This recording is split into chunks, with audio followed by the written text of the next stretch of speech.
Kati emyaka giweze 5 bukyanga nteekateeka eno eyamwanyi terimba etandika mu mwaka ogwa 2017. Olwaleero Kamalabyonna wa Buganda Charles Peter Mayiga agaddewo ey'omwaka guno eyamwanyi terimba 2021 ekitundu bba mu disitulikiti ey'e Mukono mu ssaza ly'e Kyaggwe. Katikkiro asookedde mu nnimiro ya Christopher Nkengeero mu ggombolola ya Ssaabaddu Ntenjeru Nanfumbambi ku kyalo Bunnakijja, era ng'ono alimira ku yiika eziwerera ddala 4 n'ekitundu ng'eno yaniriziddwa Ssekiboobo Elijah Boogere. Musajja mukulu ne bakyala be aŋŋambye ono yagulawo siringi 550 n'asobola okulabirira ekibanja kye n'akiyonja n'asobola okuweerera abaana. Calvin Ssemugalu mumulaba muzzukulu wa wano, mwana mumulaba alina emmere gy'alya. Buno bwe bubonero obw'okuzza Buganda ku ntikko.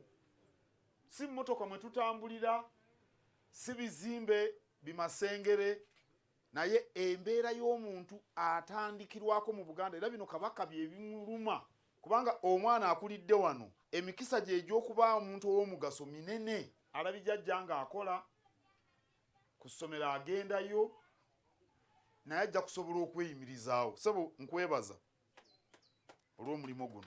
Katikkiro alambudde ennimiro endala okuli eya Philip Lubega atwala ebyobulimi, obulunzi n'obutonde bw'ensi mu ggombolola y'e Nanfumbambi Essaayi, n'eya Obedi Nsubuga ebbanda Kyandaaza mu ggombolola y'e Nakisunga alima emmwanyi, ebirime ebirala wamu n'emiti mu nnimiro y'emu. Tulima emmwanyi ne tulimiramu emiti n'ebitooke. So ffe tulabirira bitooke, amagoba mbaawo n'emmwanyi ago magoba. Tulowooza nti kikulu nnyo okulima, kubanga e Buddu bwe tulima kasooli emiti gye tusooka okusaanyaawo ne bagamba ogwo musiri gwa kasooli. Ne wano okuba nti balima ate nga bassa ekitiibwa mu butonde bw'ensi, mukama wange ndowoozezza nti ensonga eyo nkulu nnyo, era amasaza amalala tutandike okweyiwa Ekyaggwe. Essaayi Katikkiro gy'asinzidde n'asaba abazadde okwagazisa abaana okulima naddala ekirime eky'emmwanyi. Abaana banaayiga batya okukola emirimu nga tubaleka waka kulaba TV. Kati abaana tebasoma. Abaana bano abato bye balaba mu myaka gino tebabyerabira. Naye banaasoma era bajja kusoma bagende Makerere, bajja kuba bamanyi nti okulima kulimu omugaso. Babadde balaba nga abakungu ba Kabaka bano bonna bazze. Omulangira bamulabye, mukulu w'abataka bamulabye, baminisita babalabye. Awo nno nammwe abaana temubakyaya kulima. Abaana bwe balaba nga kino kye balabye leero baba bafunye essomo ery'amaanyi.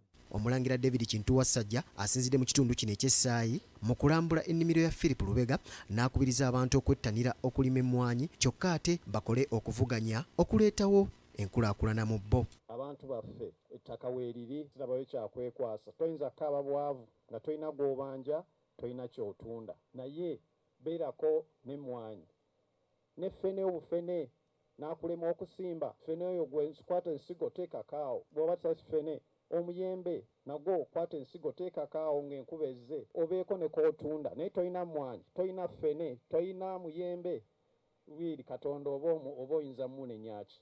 Ono yeebazizza nnyo Obwakabaka olw'akaweefube gwe butaddemu akulembeddwamu Katikkiro wa Buganda Charles Peter Mayiga, nga ku ntikko waliyo Ssaabasajja Kabaka wa Buganda ayagala abantu be okulaakulana.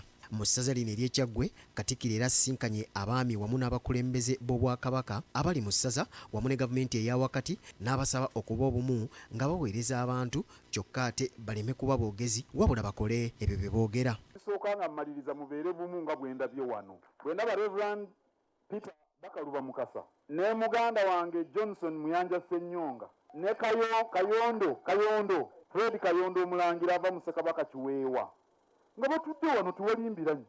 Naye ndaba omubaka wa pulezidenti ali wano, naye ndaba abaami ba Kabaka muli wano, buli muntu ali mu ddembe. Omusosodooti n'omwawule batudde wamu banywa kakaawa. Ekyo Kabaka kyatwagaza. Kabaka atugambye ekintu kino emirundi emeka. Omutaka Augustine Kizito Mutumba omukubiriza olukiiko lw'abataka asinzidde ku mukolo guno n'asaba abantu nti okusobola okukuuma obuwangwa ettaka lisaanye okukuumibwa obulungi, nga kino kizze oluvannyuma lw'abamu ku bakulembeze mu kitundu kino okuloopera Kamalabyonna wa Buganda obubbi bw'ettaka obususse mu ssaza lino ery'e Kyaggwe. Bw'atyo Omutaka Augustine Kizito Mutumba n'asaba bano okukuuma obuwangwa. Nja kuyita wala wano tubbula amannya nga Sezibwa, amannya nga Mayanja, nga beetisse ensonga, nga batusibidde tuli abalugu, wano batuleetera mateeka mu bitundu ebirala abantu b'ebibanja babawa ssente mu land fund ne beegula ne banyweza obwannannyini. Kati abaana bano ffe be tuzadde ng'abaana abawala banguwa mangu nnyo okujja okutwala sheya z'abanyaabwe bagende bakole ebyabwe. Awo land grabbing weevodde. Twagala okuleeta resolution mu district council tugambe nti Ssaabasajja Kabaka Katikkiro wa Buganda ne Mengo tujiddiza bino na bino na bino na bino na bino. Atwawula ku ttaka oyo aba aleese obuzibu era mwalaba obuzibu obwali buzze emabega awo obwawuli butwawula ku ttaka. Obuwangwa bwaffe bwonna busimbye mu ttaka n'olwekyo buli tutambula ne tukulaakulanya ettaka tujja kuba tusigala n'obuwangwa bwaffe tujja kuba tusigala n'ettaka. Omwami wa Kabaka atwala essaza Kyaggwe Ssekiboobo Elijah Boogere alopedde Kamalabyonna abavubuka batayagala kukola mu kitundu kino. Kulambula ennimiro nnyingi naye emyaka gy'ogenda okusanga gy'emyaka egy'abakadde b'abavubuka. Njagala kutegeeza Katikkiro nti ku ddoboozi lye ly'onoogattako ku bavubuka baffe bano twagala kubasaba abavubuka mujumbire nnyo okulima naddala ekirime ky'emmwanyi. Ab'Ekyaggwe njagala obbeeyazaamu ak'enjawulo nga mpita mu Ssekiboobo okujjumbira enteekateeka zonna ez'Obwakabaka naddala Mmwanyi Terimba.